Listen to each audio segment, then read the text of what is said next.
শেষ মুহূর্তের জোড়া গোলে শিরোপা দৌড়ে এগিয়ে থাকলো আবাহনী লিমিটেড।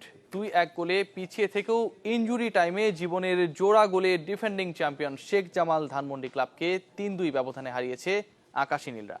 এ জয়ে 20 ম্যাচে 46 পয়েন্ট নিয়ে টেবিলের শীর্ষস্থান আরও দৃঢ় করল আবাহনী।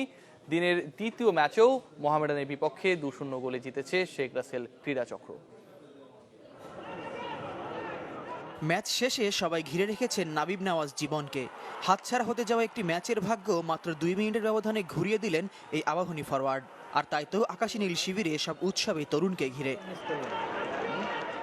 অথচ শেখ জামালের বিপক্ষে বিগ ম্যাচে আবাহনী একাদশে ছিল না 2 তারকা লিটাক ও সানডে চিজোবা। নিষেধাজ্ঞার কারণে দর্শক লিটাক আর সানডে ইনজুরির কারণে মাঠের বাইরে। আর তাই তো ধানমন্ডির প্রতিবেশীদের বিরুদ্ধে শুরুতে কিছুটা হলেও ছন্ন ছাড়া কোটান শিষ্যরা। কিন্তু 2 বিদেশি তারকার অভাব পূরণের দায়িত্বটা নিজ কাঁধে তুলে নিলেন জুয়েল রানা। 43 মিনিটে এই মিডফিল্ডারের গোলে প্রথমার্ধটা হয়ে থাকে আবাহনীর।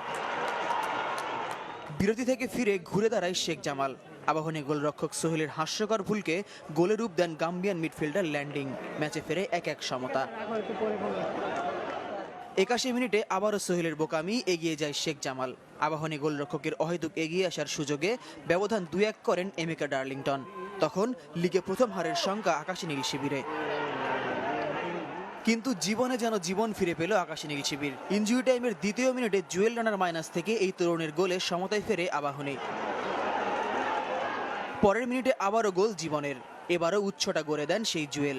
বর্তমান চ্যাম্পিয়নদের 3-2 গোলে হারিয়ে আবাহনী অবিচল রইল পঞ্চম শিরোপার পথে। আর কঠিন করে দিল 6 পয়েন্টে পিছিয়ে থাকা চট্টগ্রাম আবাহনীর প্রথম শিরোপার হিসাব নিকাশ। ফয়জুল ইসলাম, চ্যানেল 24, ঢাকা।